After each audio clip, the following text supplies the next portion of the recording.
Just want to take Trevor Lawrence. Oh, sorry. Go. Oh, hold on 1 second, Omega. I didn't notice. That I could have didn't been notice it wasn't live. pre-recorded. That could have been pre-recorded like 10 minutes ago. Oh, that would have been perfect. All right, so welcome back to the Monocle, where we keep an eye on Dynasty football. On tonight's episode, we are going to be doing something a little bit differently, a little different. We're going to be doing a rookie mock. We're doing it live. We're live streaming. We're going to have it's a 12-man, 12-woman league, but there's only 6 of us, so we're each going to be drafting 2 spots. Hopefully it doesn't get too confusing for the people at home, the people watching, or even for us. We are drinking. It is St. Patty's Day. In no particular order besides the order that's on my screen, I am joined by @Duchesne's _, @Nubs, @Dynasty Doc, @Omega King. Oh man, I don't remember is it 514? No, don't worry about it. And some numbers. Omega King and some numbers. And @FF_Skyler399, the Diva of Debbie. Once again, two appearances in a row. Diva of Debbie. I mean, that's pretty good. You don't get too many of those. So I like that. Yep. So how are you guys doing? I appreciate you jumping on. Some of you kind of last minute Dynasty Doc. What was that?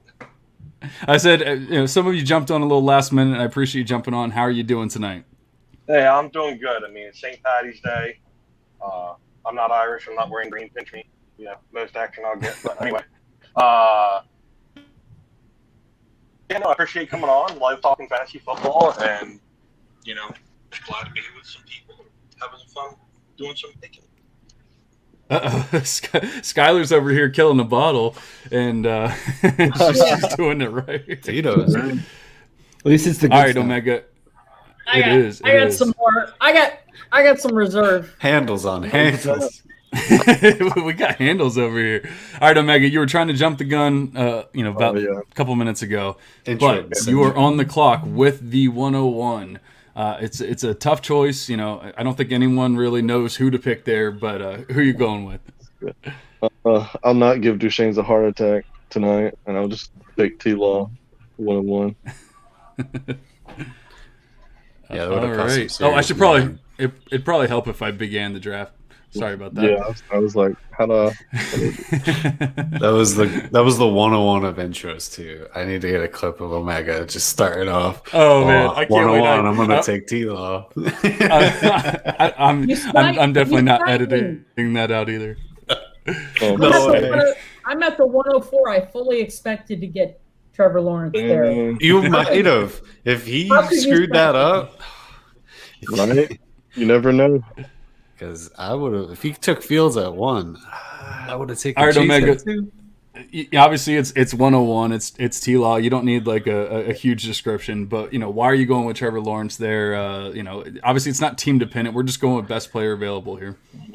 Yeah, no, he's just been overall good at Clemson for a while, and have high hope for him in Jacksonville with Chark and. Well, if Chark moves, but Lavisca's there. James Robinson turned out, I think, better than anybody could have be expected. So, just going with the chalk. I agree. That brings Duchesne's up on the clock. Who you going with? I'm going with the 101 at 102, Justin Fields out of The Ohio State University. Easiest pick of my life. Easiest pick. And all right, so what are you loving about Justin Fields? Obviously, we got Dynasty Doc on the clock, but we'll give you a little bit of time. How much time do I got? A minute 45. But Konami Code at the upside. I love the arm talent. And I just think the upside's better than Trevor Lawrence. I think there's a tier of 101, 102. They're in their own tier. And then you have a 103 in its own tier. But I'm going to be taking Justin Fields at 102 every day. And any 101, which I don't have, but if I did, I'd be going there as well. Like it. Who you thinking, Dynasty Doc? All right, this is easy, slam dunk pick for me. I'm going Jamar Chase. Speaking between, usually it's going to be between Najee Harris and Jamar Chase at this point, or maybe even Zach Wilson. I'm sticking with Jamar Chase just because he's one of the greatest wide receiver prospects to come out, in my opinion, since Calvin Johnson. And this guy's going to tear it up in the NFL for years to come. I like it. I like it. All right, Katie, you are on the clock. No, I'm not. I just made my pick. I just made my pick. I know it's super flex, and I know that most people would potentially take a quarterback here, but I'm going to take the best running back off the board. I think this is a lousy running back class, and outside of the top three, good luck. So I'm going to take Najee Harris, who, in my opinion, Alabama 5-star stud. He shows athleticism. He can catch. I mean, he hurdles guys. He's a big dude, and he can run the ball up the middle. He's going to hit the ground running. I don't care that he's a little bit older. It doesn't matter. With running backs, they've got such a small window anyway. You just want him to be able to produce. He's going to produce from the moment, no matter what team. I don't care about landing spot. He's going to be either late first or early second round NFL pick. And to me, I'll take that over the question marks. There's some good quarterbacks with upside, but quarterbacks, even in a super flex, they are just fleeting stars. So I'll take the safer bet. I like it. All right, Nubs, you're on the clock. I agree with Katie. I think that the running back class is not very deep. That being said, it is still super flex, and I don't think there's a lot of times in which you can acquire a quarterback at a cheaper price than in a rookie draft if he actually ends up hitting. So just based currently on mock drafts, I'm going to go with Zach Wilson. I actually prefer Lance in most cases, but depending on where the landing spot is, I'm going to go Wilson here.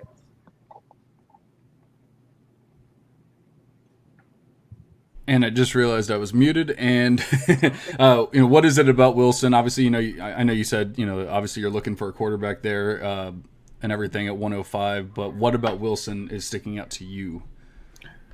Well, from what I've seen, he's more likely to be drafted to a team that he has the opportunity to potentially start earlier, which gives me a better chance to accumulate value quicker, especially if it ends up being that I get an opportunity to move him and some other team needs him and I can actually cash out with having gained value on this pick alone if I wanted to do that. Or if I was in a need of a quarterback, I could keep him and continue to play him and accumulate the points that he's going to provide.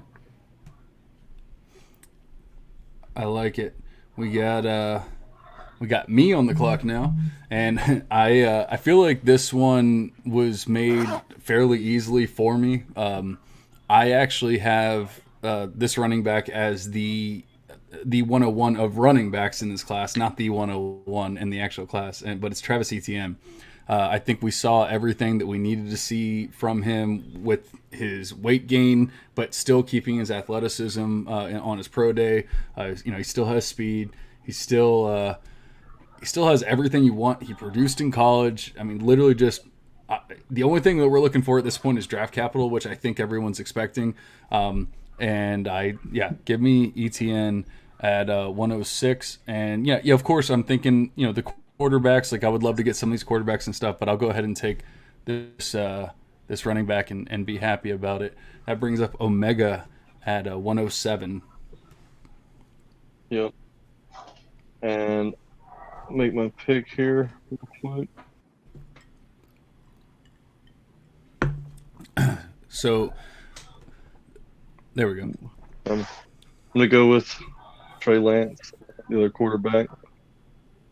Just feel like it gets a lot more riskier from here on out, so I'm gonna go ahead with the quarterback as far as the other positions. Yeah, I really don't mind Lance, in the second half of the first round. I've heard some people talking about early first, 103, 104, even taking him as the 102, and that seems a little crazy to me. But you start getting the second half of the round, I love his upside, I love his ceiling, but I think he is a little riskier than people want to admit. So I definitely don't mind the pick there at all. Who are you thinking, Shane's? Well, you made this a lot harder. I mean, I guess it was between these three, but right now it's between Bateman and Moore at wide receiver spot. Moore has been my wide receiver 2 in this class for a long time, but as of late, I've started liking Rashad Bateman, which I'm taking at the 108. profiles more as an alpha, even though I love more ceiling. I'm going to take Bateman there at 108.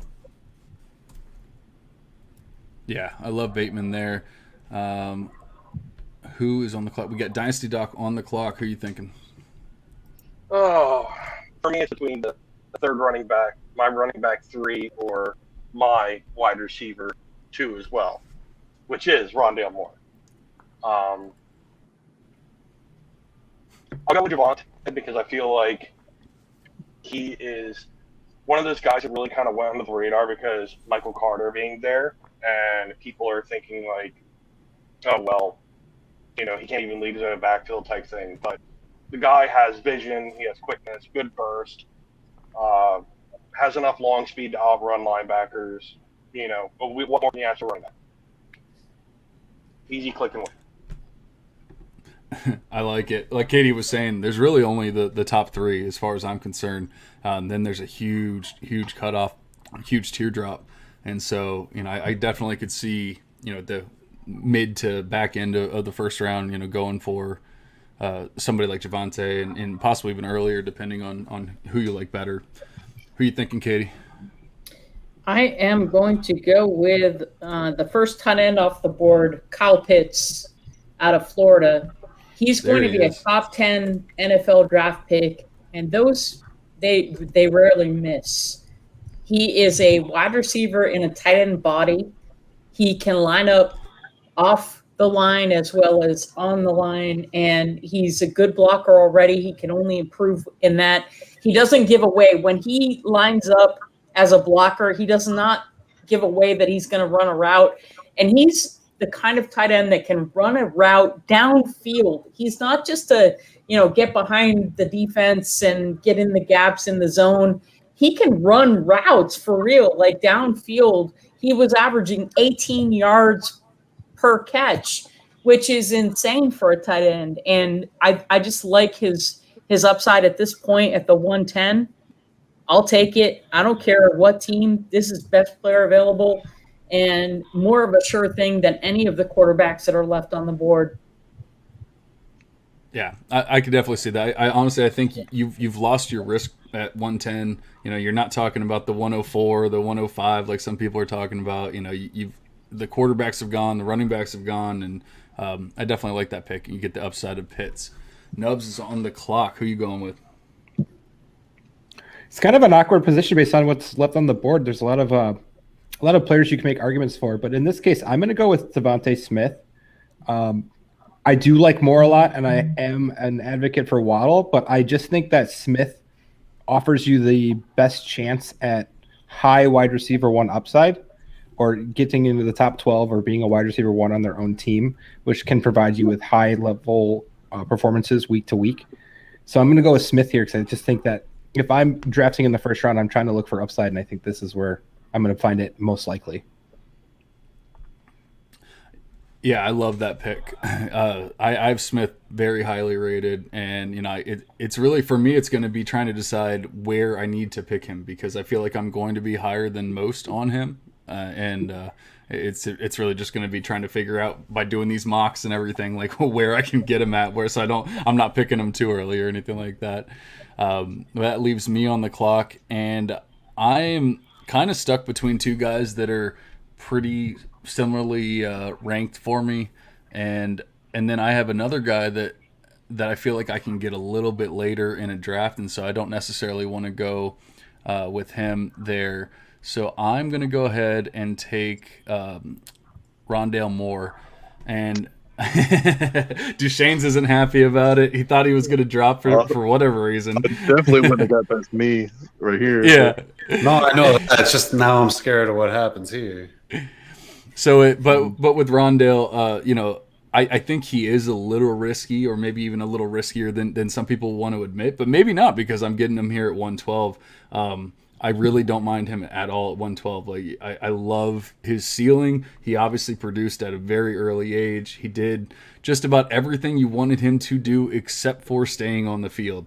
And the injuries scare me a little bit, but at 112, I'll take the upside and I'll be perfectly fine with it. The one thing about no, go ahead.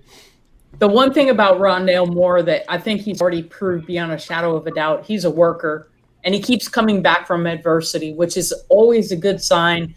Those guys that have that work ethic that move to the NFL where it's their job, that is the kind of guy that you're looking for. I think Rondale Moore will succeed because of that. I agree. Who are you thinking, Omega? Between a couple wide receivers for me, or even Mac Jones at this point, being super flex. Yep. But I'm gonna go with a guy that I like here. You just take the wide receiver. Ooh, I like it. Linda, are you listening? Man, it was getting close. I knew I wasn't going to get more. I knew he wasn't going to drop past Omega, but I was really hoping someone would take Waddle because I was hoping I wouldn't have to. But Waddle, man, that was the same conversation I was having in my head, basically. I mean, I would take Omega. Waddle Who'd you take and why? Sorry. Oh, I took Tylan Wallace, Oklahoma State. It was between him and Waddle, like Duchesne's was saying, but coming off the injury does scare me a little bit, but I don't know. So that was it. Just between those two guys. I love Tylan. So you don't have to convince me. You definitely don't have to convince Linda. We know that much from doing the mocks with her and everything. But yeah, I love the pick there. And what are we? Oh, actually, you know what? Hold on, I want to pause it real quick. I meant to do this before Omega picked, and then I completely forgot about it. But I just want to do like a quick recap of the first round and see how everyone kind of felt. Was there anyone that like truly stuck out in the first round where like that went way too late, way too early? I don't think there is, but obviously different opinions. I think it looks pretty good. It's not but it's what I think you'll see in a lot of drafts. That 11-12 wide receiver is pretty much up for grabs. You can see Waddle go in there. You can see Smith fall, but that looks pretty chopped to me. Yeah. I got a question for you, Coach. Yeah. So Travis Etienne, if he came in at 195, 200, but ran a lower 4.4, high 4.3, would that change your draft position on him? No, because BMI is at least fairly important for running backs. So I wanted to see the athleticism and the size, and I feel like we got that, and that was where I was really happy because I felt like that was the only thing that we were like truly like keeping our fingers, or at least I was like keeping my fingers crossed on was is he going to come in at a decent size and and still keep the athleticism. We all saw that he had gained some weight. If he gained all that weight and then he runs a 4.55, okay, maybe I'm not as excited. And obviously, like, I'm not even saying like the 40 time isn't everything. I'm just saying it seems like he did not lose the athleticism that we were hoping for. So it gave him workhorse status, size, and then it gave he still has the athleticism, the speed that I was hoping for. So I would rather him be this than 195 with 4.3 speed. It's a softball question, but I figured, would be good to ask for the listener. He was never projected as 195. He was projected at 205, which there's a big difference. 205 at 4.3, 4.4 speed is great, but 195, that's suboptimal. That is. Now 215, yep. He knows he's not going to play there. He said he's not going to play there. That's fine. But 205 is going to be more of his playing weight, and we know that he's fast enough for that. He's not going to be a bell cow back in the NFL. He's not. But he's going to be a damn good fantasy football running back. Yeah, I keep watching. Somebody posted a Twitter clip today of, they titled it Travis Etienne juking a guy in a phone booth, and I just kept watching it over and over again. It's just crazy about his moves. That it is. All right, let's get it back started. I just wanted to kind of like do a little recap if anybody had anything that like stood out or anything like that. But Duchesne's is back on the clock, and who are you going with? I don't know. I'm kind of torn here.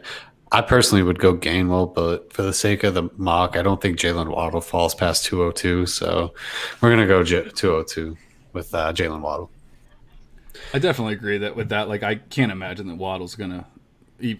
even make it out of the first round in most mocks or most drafts. But I would definitely assume within like 204 at the very latest, maybe something like that. I mean, Waddle has like the same sort of ceiling of more.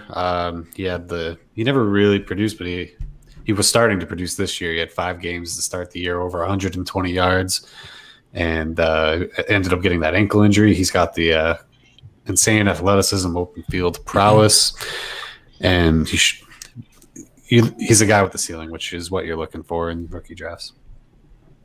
I like it. All right, we got Dynasty Doc back on the clock. Okay, I'm glad you took me to the model because I was going to do the same thing that you just did. But I'm going with, because I probably would have taken this guy over Waddle just because he's kind of my guy. But I'm taking Elijah Moore. Ooh, love it. I mean, like, the guy is, you check all the boxes. The only thing is he's undersized. And I think that he has the separation. Well, that and I don't think he faced much press man. So that's going to be one big thing, him coming to the NFL, if his coach can teach that. But other than that, he can carve up defenses like crazy. It's just, if he has a quarterback that can just notice open receivers, this guy's going to be a stud. Yeah, I really think that the size is the main argument for people, but that's also the main argument for Devontae Smith. So we have to, at some point, we just have to say like these guys are good and stop worrying about the size so much. Obviously, it's going to depend on how the NFL feels about him, but we'll find that out in what, month or so. Katie is on the clock. I am on the clock, and other than the fact that Elijah Moore is just a jerk, and I don't think he has it between the ears that most people do. I mean, he may end up being all right. That's not a bad place to risk his talent because he's got talent for sure. I'm going to go with Mac Jones, and I don't like quarterbacks in Superflex, but I will say that this is a bargain at the 204.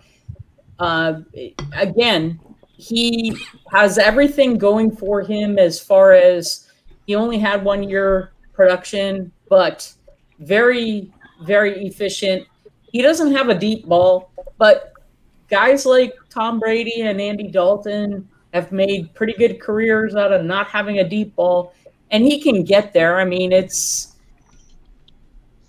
here or there, but I'll take Mac Jones at the 204 and be very thankful for it. Or 204. Yeah, he was definitely not going to make it past 206 if he did. I don't know how I'm pretty sure I know how Nubs feels about him, but he wasn't making it past 205 either. Oh, okay, all right, but yeah, I feel like that he can't. Yeah, you can't make. Yeah, you can't let him slide anymore in a super flex league. Like this is what we're talking about, and I'm sorry, it's a QB that's going to be drafted in the probably top half of the first round of the NFL draft. Like you have to take him there. You just have to. Just think about what you can acquire a second round pick for in terms of quarterback, and it's not going to be a rookie that has a chance to do a lot more than what people are expecting. That being said, I'm taking I have 2 ranks in my head. I always rank based on what I see for skill and then what I think for fantasy. But one of my favorite wide receivers in this draft is Terrace Marshall. For his size, he moves very, very well. He has really good ball skills.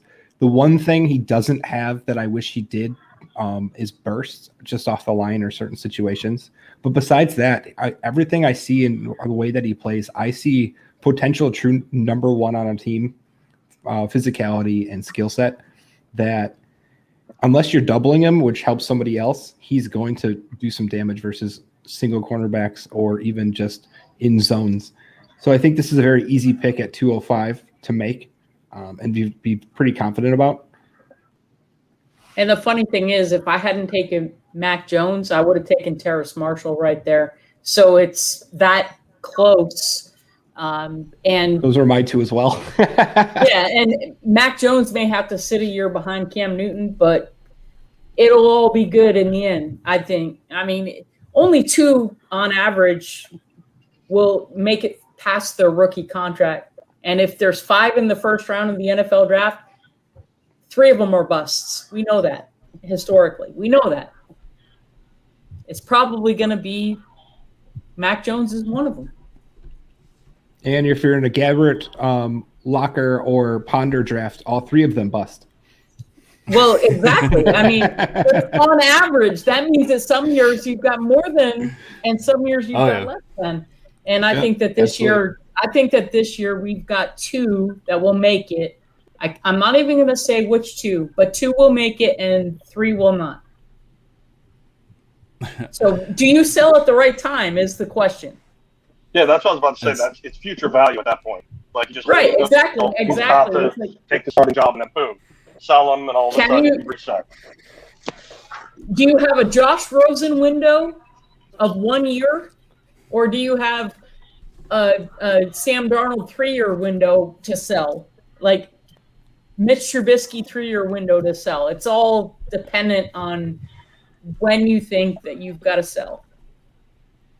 All right, so the next one got quite a response from from my co-host here, Duchesne's. Why don't you tell me what you're thinking, Duchesne's, on my pick of Dimey I'm Brown? not going to say anything yet until Omega picks. Why don't you tell me what you're thinking? All right, so I mean, I honestly, like, the only thing that I feel like people are the only argument I feel like people can truly make, besides maybe draft capital, which we don't have yet, is his size, is his BMI or whatever. But I mean, the guy produced in not the greatest offense as far as, like passing offense or anything like that. I mean, he produced very well. He's doing splash plays. He didn't score a huge amount of touchdowns or anything like that, but yeah, that was why you were freaking out. I get it now. Okay, so but real quick, Dimey Brown, obviously, like I said, we're waiting on draft capital, but I think he has the potential to be a stud if a team uses him the right way and things like that. I agree. So Omega, I think go Brown's ahead. got a big chance at good fantasy production because of his ability to produce at multiple levels on the field, and his ability to be pretty high in volume as well at the same time. I definitely agree with that. So, Omega, who did you go with that made Duchesne's tilt out of his headphones? I went ahead and took Chuba Hubbard, running back, Oklahoma State. Linda's yelling, Chuba! Yeah, forgive me. But, yeah, no, as was pointed out earlier, this isn't the deepest running back class. I feel good to get what I think is the 3rd or 4th best running back here. No, I agree. Before Duchesne's talks, I just realized who he was actually tilting over, and it was no one that I was ever going to take, ever. So you don't have to worry about that, my friend. But go ahead and tell us who you are taking at whatever. What are we at? 208? 208, yeah. Yeah, nothing wrong with Dimey Brown. A little early for my tasting. Chuba was my RB1 coming into the season, but can't be anymore. I don't understand how Kenneth Gainwell dropped. The real Kenny G dropped to 208. I know we're talking about size. I know people are worried about size, but the NFL isn't as big anymore. I mean, aren't these all historical things? Yeah, but you have to at least meet like thresholds. Like you can't. He was at Memphis and he was eating Antonio Gibson's lunch. Give me this guy in all fantasy leagues at the 208. That's the easiest pick of my life. I thought the 102 was the easiest. So Justin, we'll talk to you this time next year. Honestly, I will say I really don't hate the 208 for Kenny Gainwell. Like, if you're talking about a 1st-round pick, if you're talking about an early 2nd-round pick, especially in this draft, no, I hate it. But at 208, I really don't hate. I was torn on it at 202 with Jalen Waddle. He is my 4th running back. It's just kind of a pretty big tier break there. So the size does matter. So we all know. But yeah, I just can't get behind the weight until we actually see the official weight. If he comes in at 202 or something like that, yeah, sure, maybe we can talk. 191 tops. Kenny, I'll Kenny take that G. bet. Wow. I love Kenny G. And 191. Kenny G. 191. I love Kenny G, and Kenny G may be the most scheme-dependent running back in this draft. Yep, I can agree with 208's that too. a perfect area because he could dominate in It is. PPR. It's not a bad value. It's not a bad value compared to where he does go usually. That's not a bad value. All right, so we got Dynasty Doc taking a Amon-Ra St. Brown. What are you thinking? Well, out of the St. Brown, trio of brothers between him, Equanimeous, and Osiris, Amon was my favorite of the three. I thought he did pretty good for the limited games that he had this year, especially competing with Drake London, another future possible good wide receiver coming out from USC. And then he seemed to click well with Keaton. So, hey, I mean, this is worth a shot. Can't go wrong with drafting wide receivers with high upside. I can get behind it. Now we got Katie on the clock. What are you thinking? Yeah, there's a lot of guys. I'm gonna go with the value.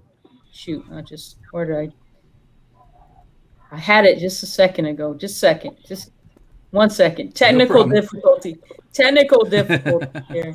So St. Patty's Day is difficult. Yeah, it's assisted by the amount of drinking. Did Sleeper crash? It has a tendency to do that. Oh, God. Now we got the Sleeper 8. All right. I'm back. All right. There we go. Pat Freiermuth, Penn State tight end. Even though this is not tight end premium, he's still the best value on the board right now at 210. He's another one that is a receiving tight end that can get down the field. He's not just a get behind the defense. He's a mismatch. He's going to be a beast and a mismatch. He's not the most athletic tight end. He's not the fastest. He's not going to be the strongest, but he's a good blocker, fairly productive, and I think he's going to be a day 2 type NFL pick. So for this position, compared to some of the wide receivers and running backs, I mean, there's no running back I would take over him, and clearly no wide receiver because I took him.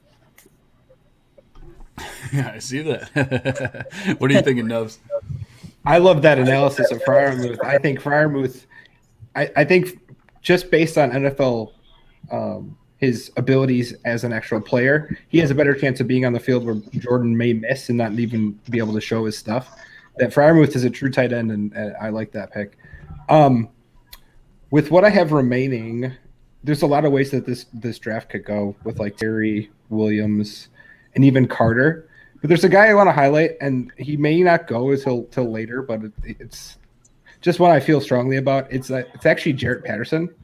I think a lot of people talk about Jefferson, but I think Patterson has the better agility and NFL type of play style that could actually last.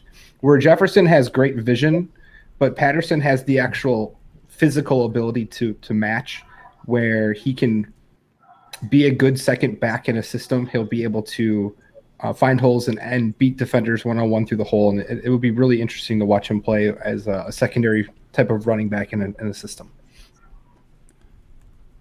Are you worried about Patterson's size? Because I think he's a little undersized, right? Well, we've seen undersized backs in terms of like height. I think his build is fine, and it supports his running style. And I think there's a lot of backs that we could say this or that's a concern. But at this point in the draft, obviously, like I said, there's other guys that you could look at. But Patterson's a guy it would be okay and be comfortable taking here. No, I can see that. Yeah, I just looked it up. He's 5'9", 195. Obviously, we'll see what he actually comes. That's off of CFB, but we'll see what he actually comes in with. In the combine, pro days, whatever. But I just I wonder what a team is gonna like. What kind of draft capital is gonna get at that size. And if a team's truly going to believe in him, although we've seen what he can do on the field with his 8 touchdowns, 12 touchdowns in 2 games, and all that kind of stuff. So we definitely know that. I am on the clock, and I should probably make my pick because I have like 20 seconds left. All right, so this one is going to be a little bit crazier for me, but I'm going to go ahead, if it lets me, and I'm going to take Ramondre Stevenson. And honestly, for me, this one is just like all right, we're in the third round now. You know, like if I needed a running back, I'm taking this guy. Now, we still have a lot to learn from his pro day, from his draft capital. So like this could very well change. But if he gets what I'm projecting, what we're expecting, that kind of thing. And I just saw the next pick, and that was actually who I was going between, were the two. And so I might actually change my mind on that one.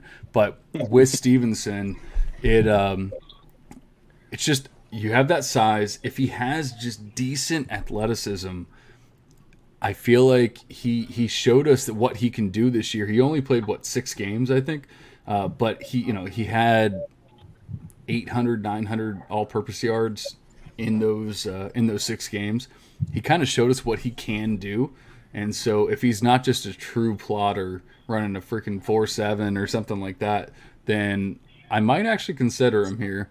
A lot can change if he just, if he doesn't get drafted, if he's, a 6th-round pick or something like that, that could change. But right now, I guess I would lean with the size, in the production there.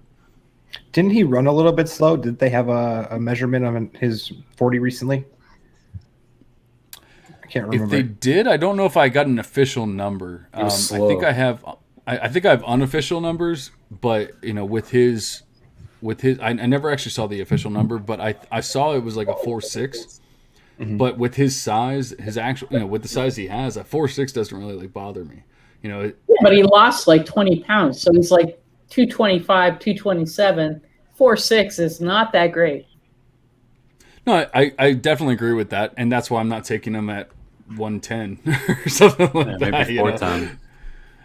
Yeah. But, like I said, it could easily change. We have to see where the draft capital is. He might not be drafted. He might be drafted late, and then very well, this looks like a dumb pick. But for now, I'm taking Ramondre. But we got Omega. I'm going to go ahead and pause the draft because we got a little bit behind. But we got Omega on the clock, and he already made his pick. Who you got? I went with Seth Williams, wide receiver there. Don't really like too much of the running backs left at this point. Well, you're going to have to take some, eventually. But Seth Williams is still in the tier above for me. The rest of these guys, I think I'd take him in the late 2nd even.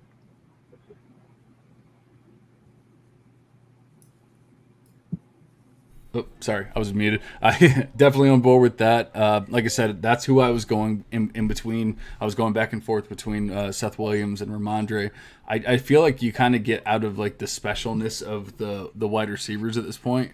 You can start making arguments for some of the tight ends, and maybe you want to take a chance on one of the quarterbacks or even some of the running backs and stuff. And I'm sure some of these guys are have other wide receivers that they would love to pick here, but for me, I feel like you kind of lose some of that specialness, and it doesn't necessarily matter who you pick at this point. Yeah, I love Seth Williams there. He was a top guy coming into the year and really fell off. He went up against J.C. Horn, and J.C. Horn ate his lunch on national television. Really dropped his stock. He had some struggles, but getting that type of guy this late, I love it. And let me get my guy. I like Michael Carter here, another smaller guy, but we're a bunch of undersized running backs. But this is a guy, back-to-back 1,000-yard seasons, 3 straight 20-catch seasons, average 6 yards a carry. He's not going to be a workhorse, but workhorse. That was the other guy I was looking at, was Carter. Yeah, I probably would have taken Carter over Williams and definitely over Ramondre. He went like 3 rounds early, but Michael Carter is a guy I really like. I wouldn't bet on him being the best North Carolina back in this draft, but I wouldn't be surprised. He'll have some fantasy. I think he'll have some good fantasy production. So that's my guy at 302. Yeah, I love that pick. I like it. Dynasty Doc, you are on the clock. Yeah, so I was thinking Michael Carter at this pick, but things happen. Doc's a But smart yeah, guy. so I mean, this is my tight end 3, Brevin Jordan, for this year's draft. But I mean, he's still a good tight end. He's just overshadowed by Pitts. I mean, it sucks. I mean, 2 years ago, you'd probably pick Brevin Jordan as the number 1 tight end for this year, but Kyle Pitts happened, Pat Freiermuth happened, but he's still a good tight end. Needs to get a little bit. The biggest thing that I have against him is he's not the best blocker, which will limit his time on the field. But if he can get that up, then he should be a good tight end. Yeah, he's a lot more Evan Ingram than a T.J. Hawkinson, whoever you want to compare him to. But we've also seen Evan Ingram just blow up in year 1, and sometimes that matters a lot more than can you block and get on the field and that kind of thing. So I love Brevin Jordan as far as tight end value, I guess. But it's one of those things where do you pick these tight ends, because we know that they don't always hit year 1, and you kind of expect them not to hit year 1, and so it's really tough. Like, Pitts is always going to go in the first round, but then it for me it just becomes like, when do you pick these other guys, the Freiermuth, the Brevin Jordans, like those kind of guys? I like them as players, but when do you actually pick them? And I don't hate it here. I really don't. I like the value, and actually he was the next player on my board, if that actually matters at all. Katie, who you got? Even though, again, at this point, 3.04, the discount on running back is huge. I'm going to go with Trey Sermon, who played for Oklahoma as well as Ohio State. And you want to talk about a guy that has been pretty prolific with his rushing, but also fairly good at receiving. He's not a small back. He's 6'1", 215. And he's been averaging 6.5 yards per carry over his career. And then on top of that, he's been averaging 10.1 on his receiving yards. He's had almost 3,000 rushing yards in college and almost 500 receiving yards in college. That, to me, is a pretty well-rounded back. Draft capital will matter, but at the 304, the hell with draft capital. Give me Trey Sermon. It's very similar to Michael Carter's stats, actually. He's a little bit smaller, though. I'd rather take the bigger dude that in the NFL, I agree, and I like Carter. Once again, there's a lot of undersized backs in this league, or in this draft. I mean, and unfortunately, they just don't get the draft capital that we want. They don't get, teams don't believe in them like we want. Nubs has 20 seconds left, so we'll go ahead and let him make his pick. I'm going to go with Kadarius Toney. Not. I'm taking Tamarian Terry. Oh, I tried to make the first true Tony draft. I tried to make a Tony joke, and it silenced the room.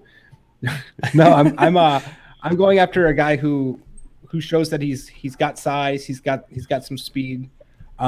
We don't know exactly how complete, and based on what we've seen, he might have some issues that are off the field that we have to kind of work through. But based on where we're at with 305, we're really not paying much to see what kind of upside this guy has.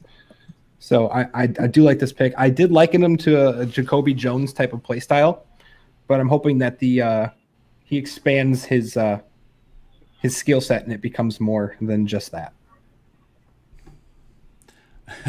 I feel like this is the first true snipe of the draft, but I definitely did not think you were going Terry there. I think you'll be fine. I think you'll be fine at the end of the day that you got sniped on him. No, trust me. I was there for the last conversation a week ago, so I know how you feel about Terry. And I just want to know who you thought. I really did like him up until about 2 months ago. 2 months ago, okay. I'm wondering who you thought I was. Honestly, at that point. Well, when you said Tony, it made a lot of sense. The film guy loves Kadarius Toney. Nope. It made a lot of sense. But I also could have seen, a couple other players. I'm honestly like back and forth on this one, but you know what? I'm going to stick with the running backs here. I don't love a lot of these players, but I'm going to go with a Kylan Hill. Apparently, 209 made. Oh, I didn't actually pick him. There we go. Okay. Apparently, Crescent 209, made Kylan Hill my guy somehow, and I'm not really sure how that it became a thing, but I just feel like he's actually he has the size, he has the production. We'll have to see about the draft capital and all that kind of good stuff, but I feel like at this point in the draft, give me a guy that could potentially be a workhorse running back. I don't know. There's not too much more. Obviously, we still have some wide receivers that I like. In fact, there's one wide receiver in particular that I would love to get like next round. But I'll go ahead and let Omega talk about his choice. Well, I'm gonna pick Kylan Hill as well. Oh, did we get our second snipe? We got 2 snipes in a row. Nah, I guess I'll take this shot with Tony at this point. Why not? Say, screw it, right? That's the best defense of Tony, I think. Why not? That's basically the best. That is the actual best defense I've ever heard of Tony. Like, hey, I mean, he'll probably get drafted high and forced to play a little. And Mike could sell him for more. That's the thing. He's going to have draft capital, and unfortunately, I do have him in my rankings because of that. Because I'm projecting at least like early or late first, early second round NFL draft capital, and so because of that, I have to have him in my actual mix. But no, you don't. No, you don't. No, okay. No, I guess I don't. You don't have to. I mean, the whole point is he's John Ross Jr. or he's just somebody that is a first round pick, escalated because of his quote unquote athleticism, but he's not going to pan out. He won't. Here it's a value at 3.7, but let's be real. He's going to go in the first round of the NFL draft. He will not be here in most rookie drafts. No. After the NFL draft, he's going to go late round 1, early round 2. That's way too high. Tape and analytics hate him. They both hate him. When those two worlds collide, you gotta fade. When those two worlds collide to say, look, this guy is a fugazi, like you gotta believe that he's a fugazi. He's not for real. And you can take him, but take him at your own risk. Well, Katie, I thought that he was supposed to be the next Tyreek Hill. At least that's what draft was calling me. No. If you have anyone telling you anyone is the next Tyreek Hill, unfollow them right now. Right. That is a good point. I will just to, clear my name a little bit. I will say that I had 6 players still ahead of Tony, even including that draft capital and everything. So I mean, there's no way I'm getting him. I just said he has to be on my board. That doesn't mean that I necessarily am ever going to get him because it's just not going to happen. Yeah, all right, Deshanes, you were on the clock. What you got? Chris Sims is on the clock, and he took Kellen Mond at 3:08. We could just keep going. I think Mond's fine. I think he'll get some playing time. I'm not huge on him, but I'll take a risk on a quarterback here at 3:08. Jimbo Fisher, that type of offense, it's a pro offense.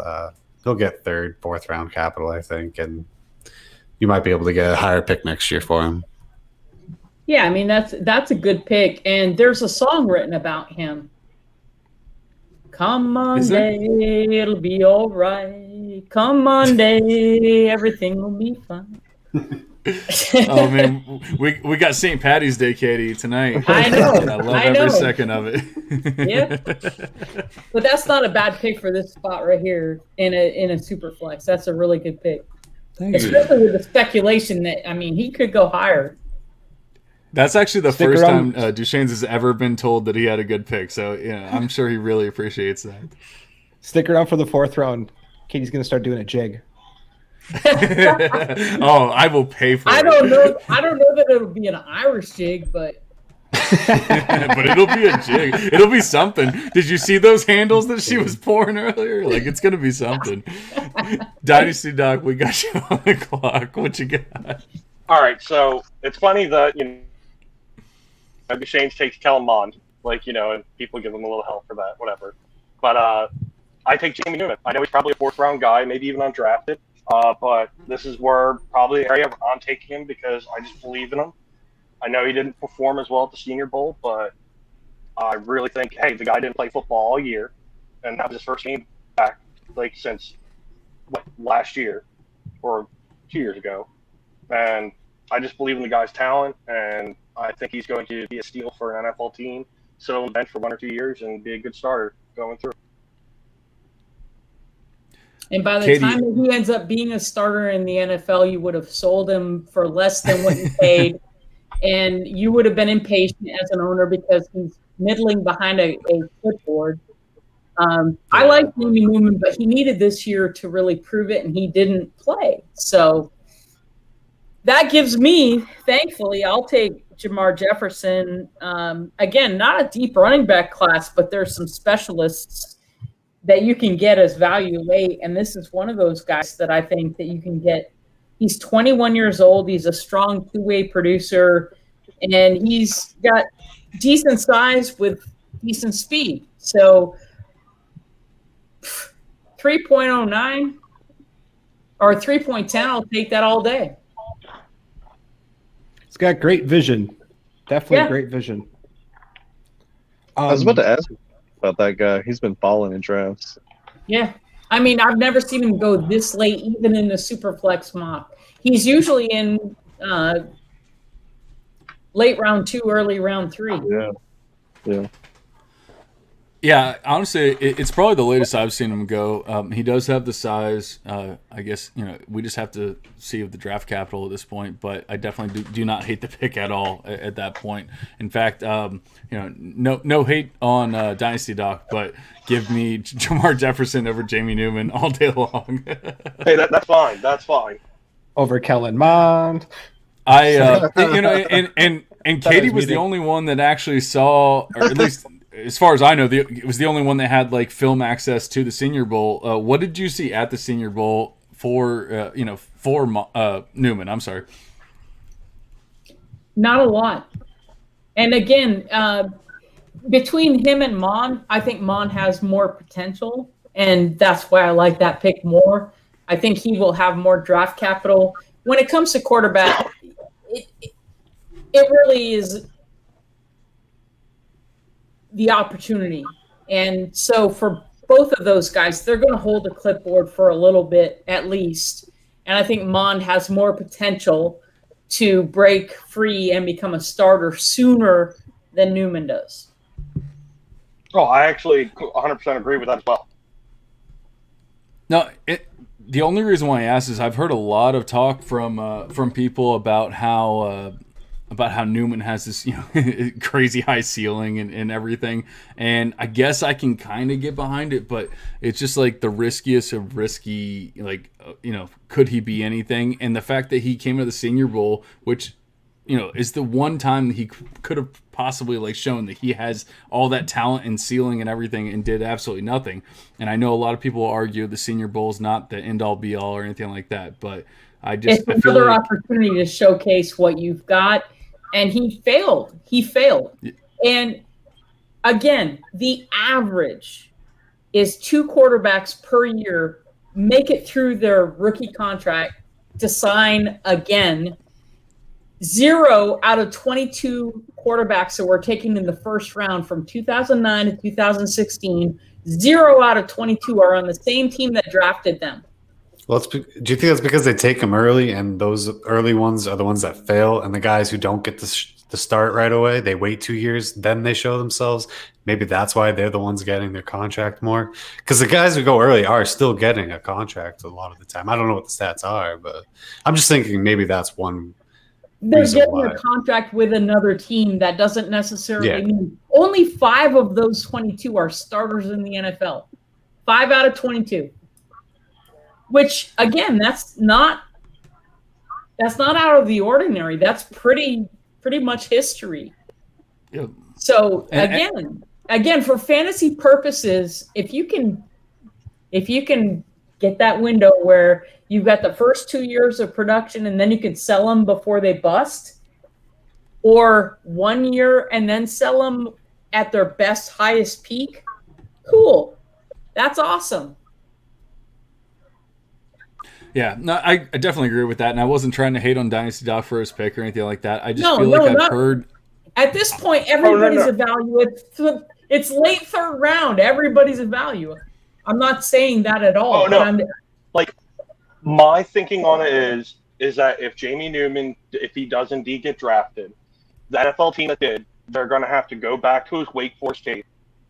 They're going to have to look at that, and they're going to have to be like, all right, we like this guy, and this is the guy more than we think the guy at the Senior Bowl is. And that's what I'm going off of. But it's a late third round pick, and I just think the team that does draft him, if he's drafted, they're going to like him for what I see and more than a couple other people see, and the like that. I really loved Thorku.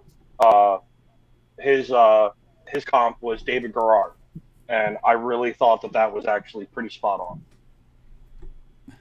Yeah, and there's absolutely nothing wrong with it. Like you said, we're in the later picks and everything. Like at that point, just take your guy. Like I said, I wasn't trying to hate on your guy. I probably did a bad job as a host because I'm pretty sure we talked longer on Jamie Newman than we did on Javonte Williams or Jamar. Yeah, like any of those guys. So yeah, definitely on this me, pick. Dude, if I was getting offended, I would just be like, all right, see you. You're good, man. It's just fantasy football, but. No, exactly. I just, I just wanted to expound on it a little bit more because I feel like I have heard some people talking about Jamie Newman having the upside and all that kind of stuff, and I can tell you that my QB model does not like him. And I mean, there's definitely some differences there and everything. But Nubs, what are you thinking for your next pick? Well, I'm not a fan of this guy very much. It's Kyle Trask. But I'm going to take Trask here because I think he's the last draftable quarterback. And at 311, I feel good about that.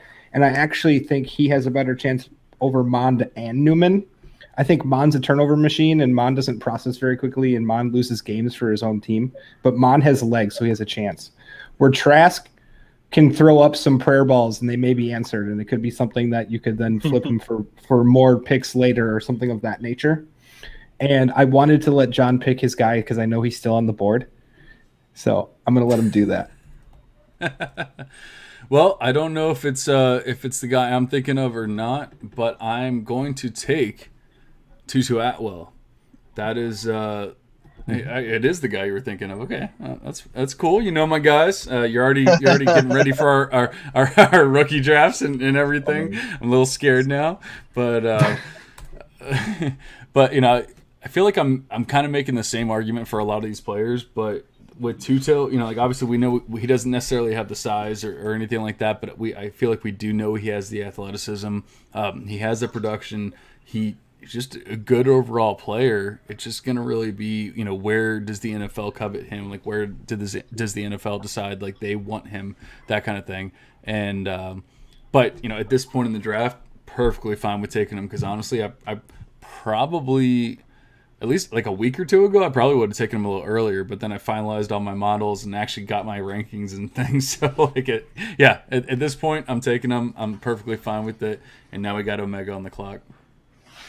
Oh, I didn't actually take the player. I should probably do that. Didn't actually do it. There we go. I got him. It's official now.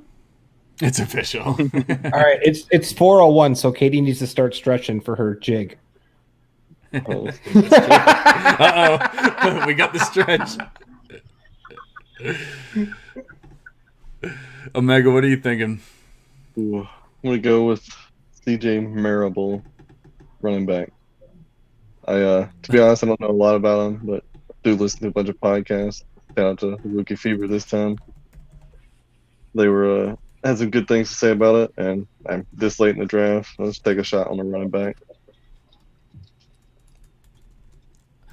Honestly, I don't know a lot about Marable. I know he does not show up very well in the model, but film guys, you got anything for Marable? No. Or gals? I'm sorry. No, I got okay. nothing. Well, I got nothing. You know what? At this point in the draft, you know, we're starting to just throw darts and we're starting to like pick our guys and stuff. Put and him so down. if you've heard Yeah. Maribel's name, then nothing. I've heard wrong his with it. name, but I haven't gone back and really checked him out. So I'm gonna go do that one soon. What do you got, Shane? What are we at? 402. I'm gonna take Shane Leatherberry, otherwise known as Jonathan Adams, because they finally put him in sleeper. Well, He's a Luke guy that Kennedy. I could see profiling as an alpha, 6'3", 220. He wins, jump balls and stuff. He lacks, burst and speed, but 402, he's a guy that he was early on in the season, October. There was like September, like the second week of college football. It was like nationally televised game against Kansas State. He had 3 touchdowns, and then everyone went and forgot about him. But making a resurgence now, Jonathan Adams, 402. That's my pick. I like it.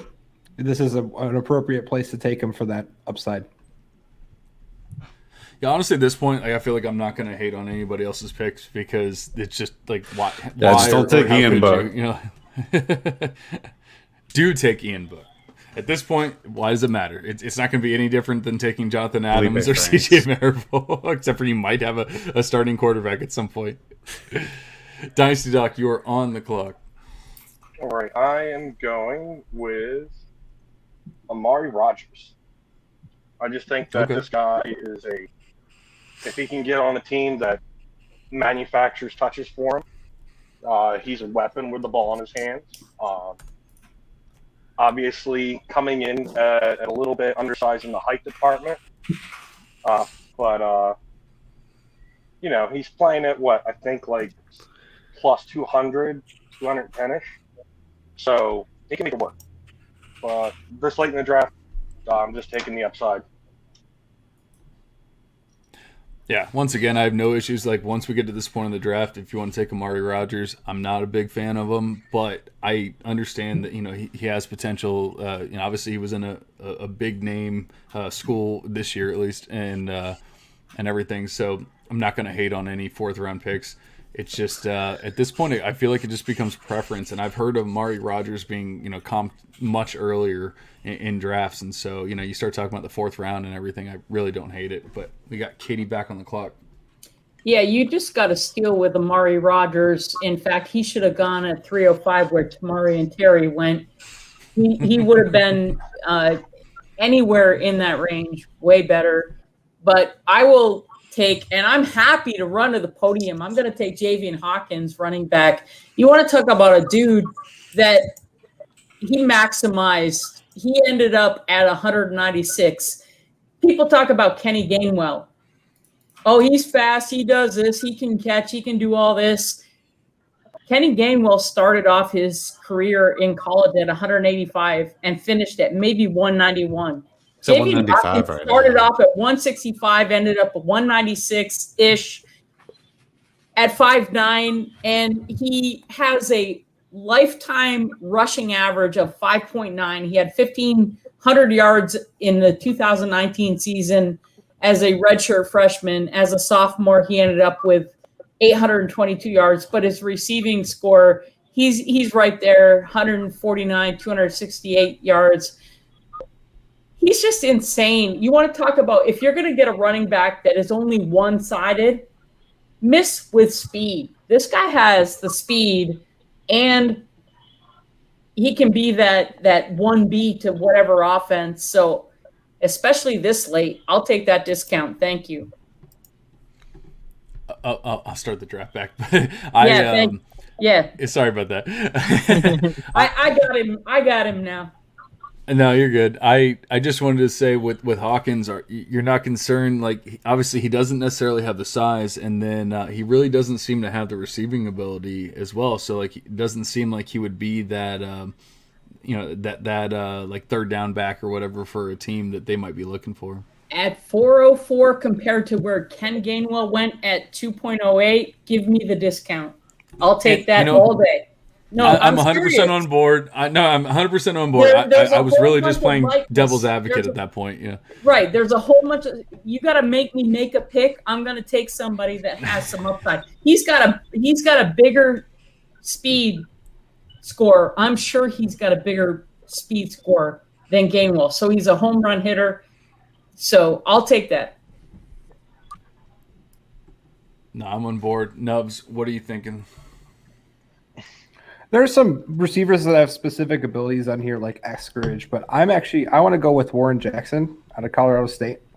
He's a big receiver.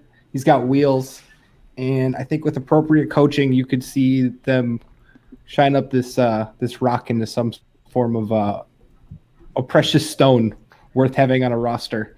The issue I think that comes in with these players later, obviously, is predictability in their repeatability of scoring when it comes to fantasy. So that could be something we worry about. But with him being 6'6" and having some wheels, someone is going to fall in love with his traits and give him a shot at least. Yeah, I can get on board with that one. I feel like, I guess once again, I'm not hating on anybody's picks at this point, but I guess like playing devil's advocate is we haven't seen too many 6'6" guys actually make it in the NFL. And like, I'm not saying it's impossible. I'm definitely not saying that. Like, outliers happen, all that kind of stuff. But just, it's one of those things where you just don't see too many 6'6" wide receivers make it in the NFL. And so I guess that would be my biggest knock. But once again, 4th round, not even questioning it. We're getting deep on this mock, so I'm not hating on anybody. I think when it comes back to it, though, is if you were to watch film on him, if you didn't know he was 6'6", in various situations and various plays and just in terms of review, you're not seeing that as the outlying physical trait of his, because he has abilities in terms of where he's able to move and be fluid, where his height doesn't become a normal 6'6" Ramses Barden type issue where he can't do anything. He's only in a straight line or he's going vertical. So sure. That would be my only thing about it. Oh, and I have 10 seconds left. I did not realize that. And I'm going to go ahead and take my next guy. And, obviously, once again, at this point, it's nobody that like we're overly excited about. But I'm going to take Sage Surratt. And it's another guy with size, 6'3", 215, I think is where he's at. I'd love to see his athleticism when it's all said and done. Even though that really doesn't play a lot into the wide receiver model, but I still like it. I still like to see it. It's just a fan or as a fantasy player. But we didn't get anything in 2020, but in 2019 kind of showed out. And saw like what as a sophomore, and I kind of saw what we could have seen this year, and even more progression. And I would have loved to have seen that, but we didn't get it. But that's why he's not going in the 3rd round. That's why he's not going in the 2nd round. But give me Sage Surratt if he gets the draft capital in the 4th round, and I'm perfectly fine with that. And now we're on to Omega. What are you thinking? I went with Demetric Felton. He's listed as a running back. I believe he played some wide receiver too, kind of like a hybrid kind of guy. So this late, I'm just going to keep throwing those dart throws at running back with some upside. Yeah, Katie might be able to tell us a little bit better, but I'm pretty sure he came in as a wide receiver, and then they switched him over to running back at the Senior Bowl, if I'm not mistaken. Okay. Yeah, he's trending towards a wide receiver in the NFL. It was the other way around. I'm sorry. So he was a running back and he's trending towards a wide receiver. I'm sorry. Yeah, he was a running back, and I think he's trending towards a wide receiver. He's a talented dude. At this point, it's a great pick. I mean, 4.07. Yep. Sweet. I like it. Duchesne's, you're on the clock.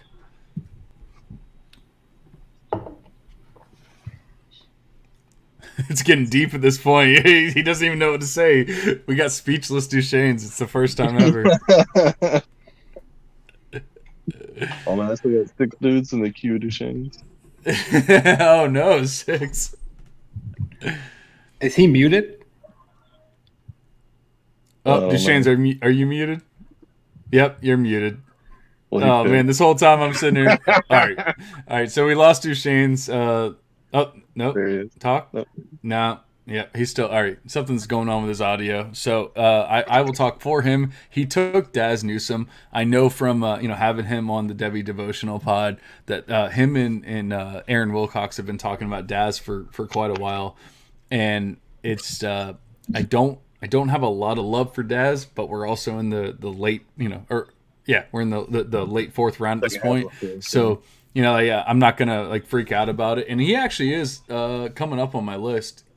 He's actually he's next on my list. So I guess I don't hate him. I don't hate this pick. I like this pick. I just don't have. Oh, now he's back. Oh, he's man. back. Yeah. So just go ahead and give us I was trying to fill time, but go ahead and give us. I had names here that I wanted to take. I didn't like any of them. I took Daz Newsome. Maybe I could get a deep threat. I don't love any of these guys here really. We have another round to go, buddy. These rounds are draft capital. Whoever gets drafted is who's going to go here. Hey, James Robinson was taken in this range of most rookie drafts, maybe even later last year. So there's always a gem. That's true, and that's why we're doing it. It's not pretty, but we are doing the fourth and fifth rounds here because of that reason. But he was the running back on the clock. He was with Diami Brown. Sorry, real quick at UNC. Just getting some names out there. I think he might be a deep threat. I got you. All right, Doc. Before you run out of time. He's good. I was just waiting for everyone to start, get their season. No, you're good. But I took William Eskridge. There's two things that are very important that will keep him on the football field. As Katie said 2 different times during the draft, speed, opportunity are good. Dwayne Eskridge is speed. And also, I think even if he's just a late round pick or a UDFA, he can stay on the team as a return punt. And that'll give him an opportunity to show in practice that what he can do as a wide receiver and possibly get out in the field. So I think it's a good high upside pick down this late. And we go on.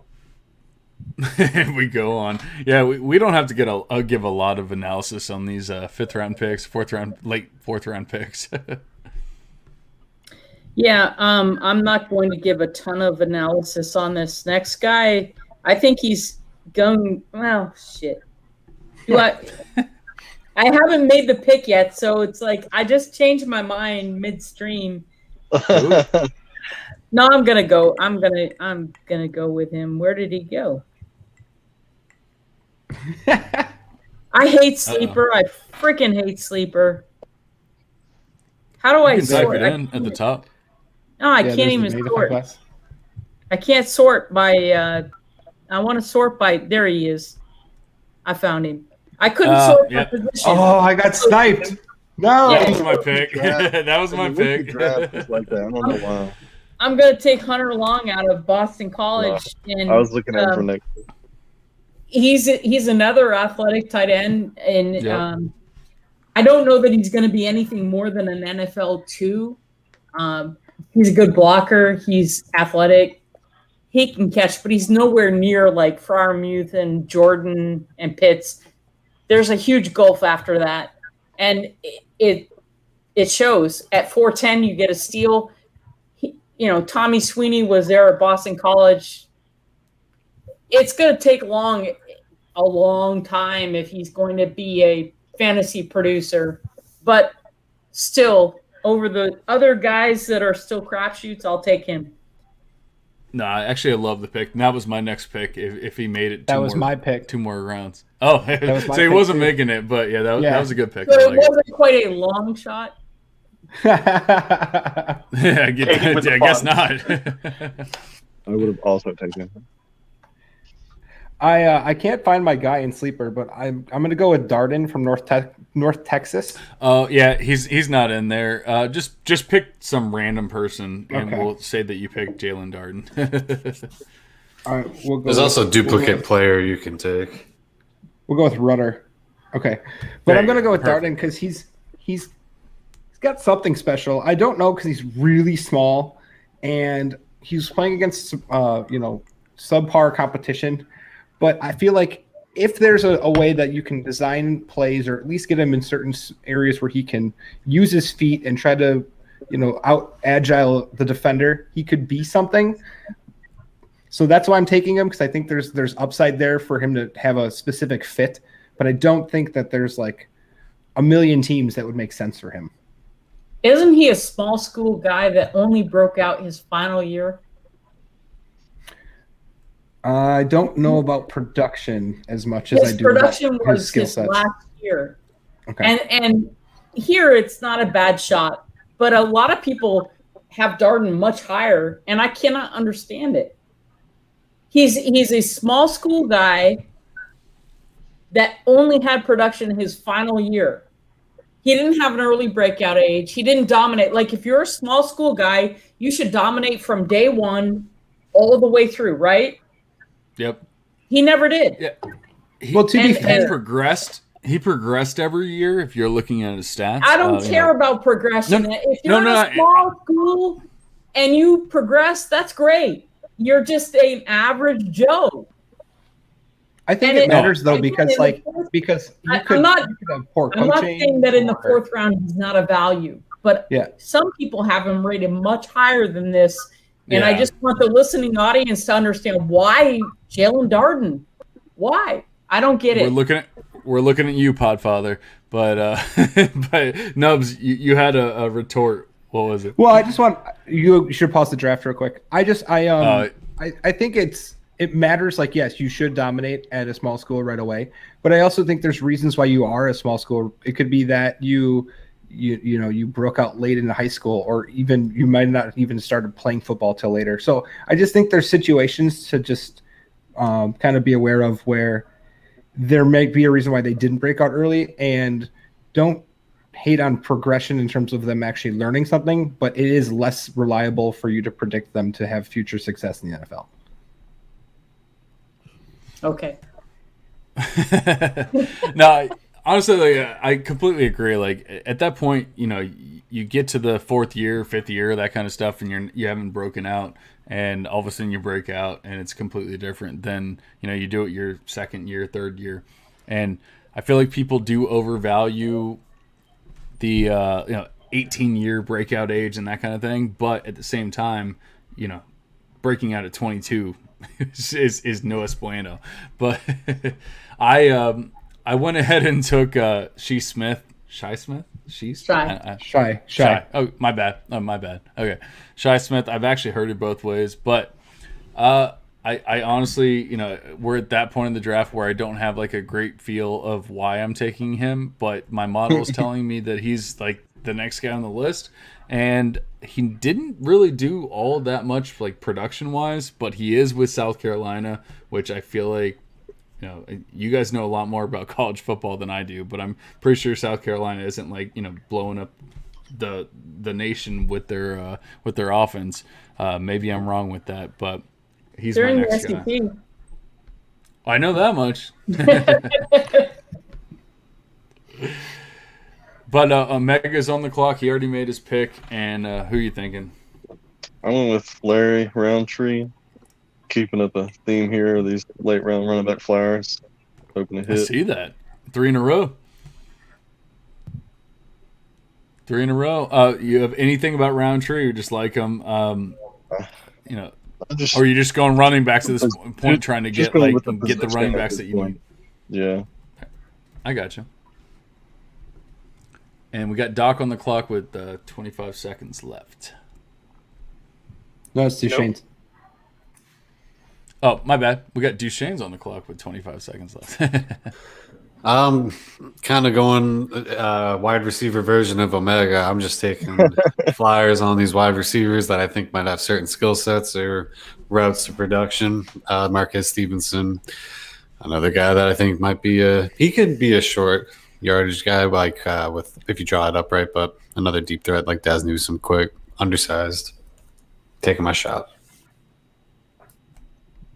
Nothing wrong with that. Dynasty Doc, who are you thinking? I'm taking Anthony Schwartz, just because speed, world-class speed can translate to the NFL. He does have that. We know that much. And once again, in the 5th round, it doesn't matter. But take speed, look at one attribute and take it. And then we got Katie on the clock.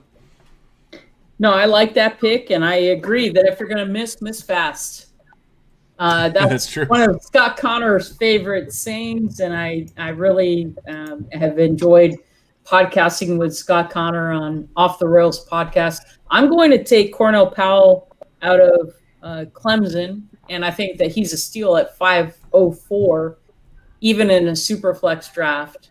He's got work ethic. He came in, he's all jacked, like he's a great route runner. He leaves guys in their shorts. I just, at this point, I will take him.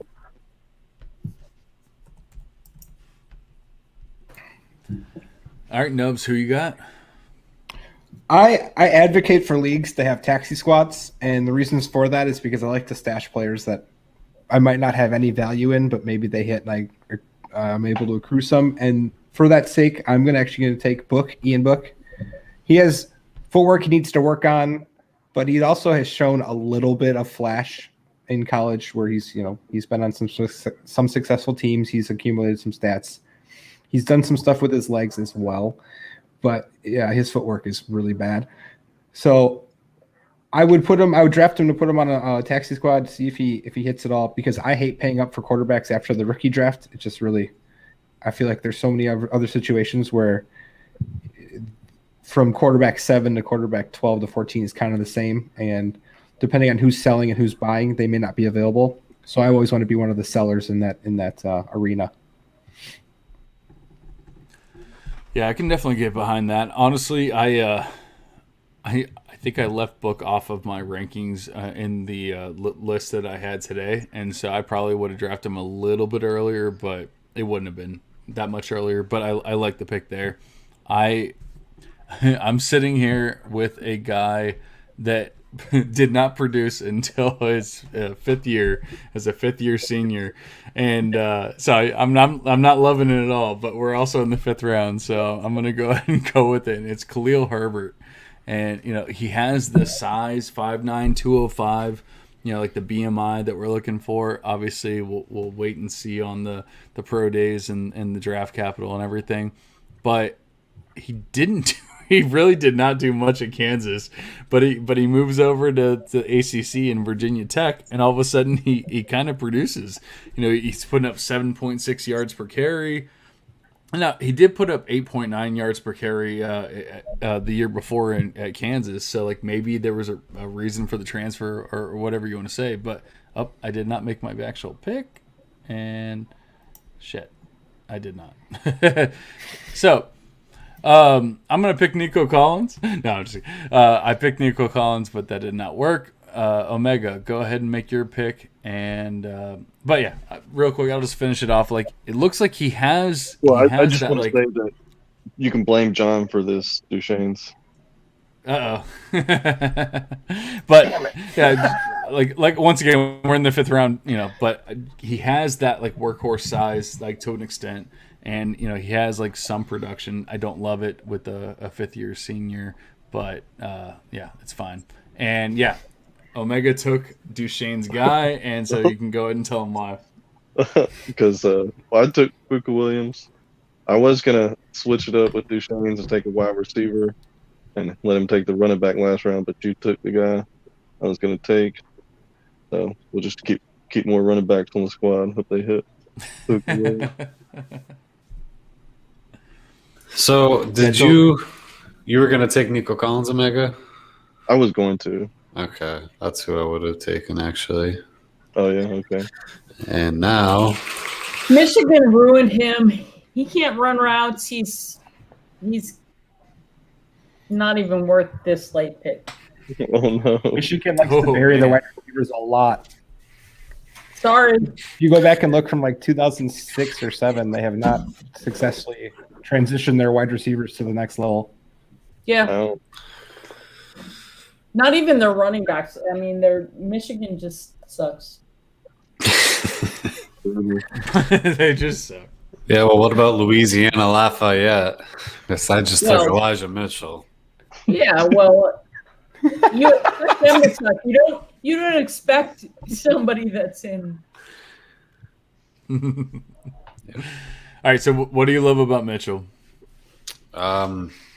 He plays football. He runs the ball. This is what happens. This is the analysis when you get to the end of the fifth round. Yeah, I mean, he's got the size. He's had some production for 3 years. He should get drafted.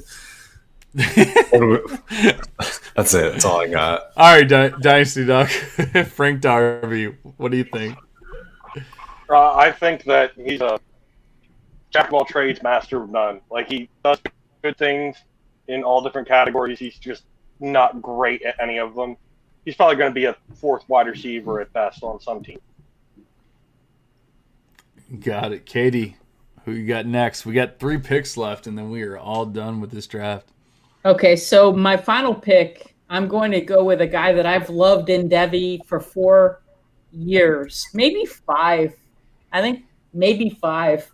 And I'm going to go with a guy he's not even in the database, so I'm just going to take this freaking dude that's a placeholder.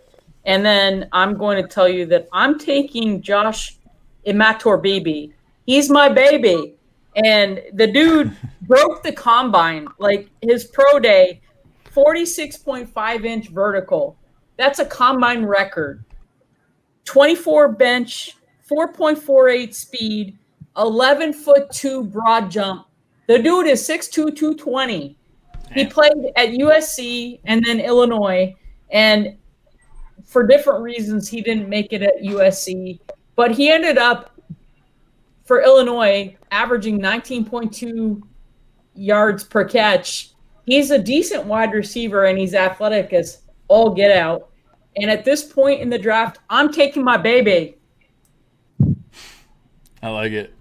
I like you talked about him on the last mock or the last pod, and so I definitely like that. Nubs, who you got for your last pick?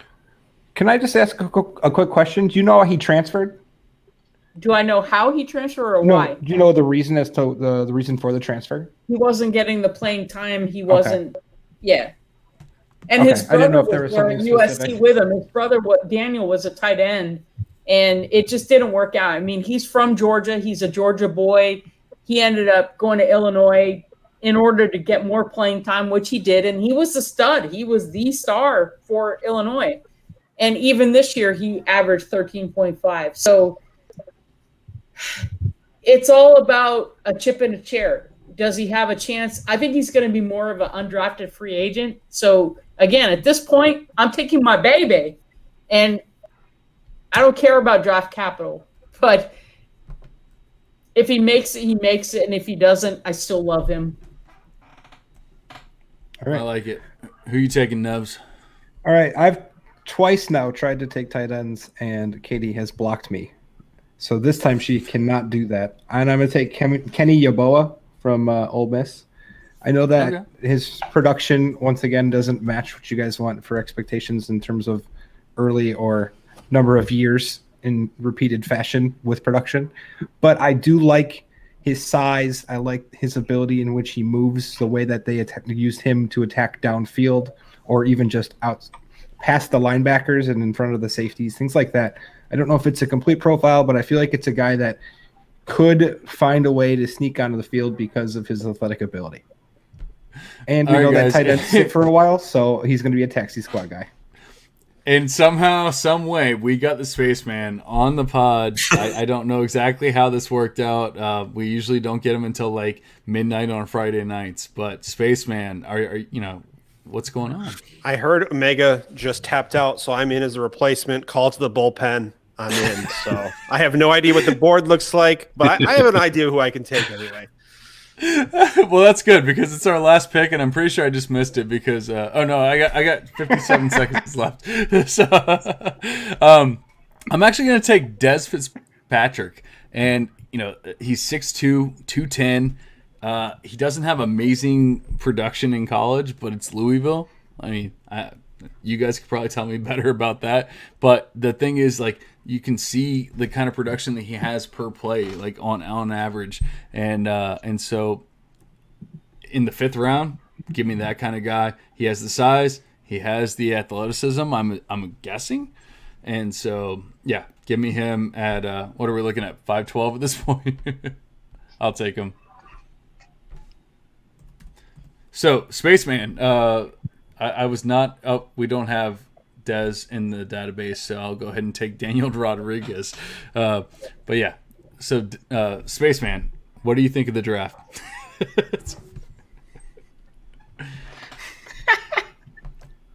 No, I know I'm so excited. I figured out that I couldn't myself. But I think that everyone did a phenomenal job. Now, I think I would have picked better picks, but you guys did great. So that's a wonderful job. All right, so we had a Trevor Lawrence, Justin Fields, Jamar Chase, Najee Harris, Zach Wilson, Travis Etienne, Trey Lance, Rashad Bateman, Javonte Williams, Kyle Pitts, Devontae Smith, Rondale Moore, first round. What are you thinking about that first round?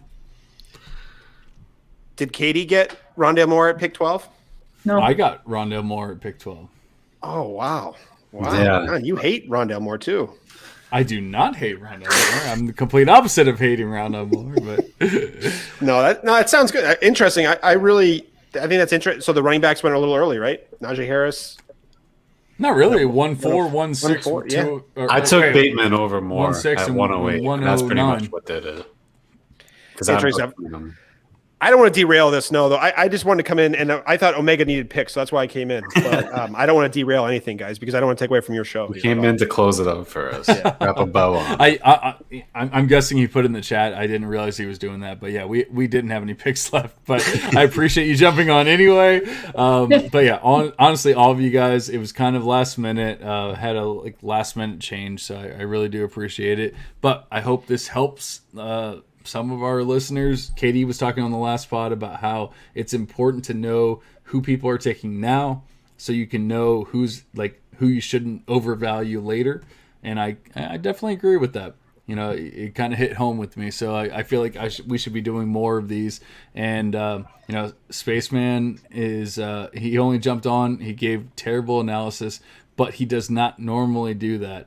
And I would definitely join his Patreon, join Katie's Patreon, and Dynasty Doc. You got a Patreon? Nope. Just nope. All right. Some dude, some old bet on create a Patreon and then join Dynasty Doc's Patreon. But for now, we're gonna go ahead and cash out, and we will see you guys next week.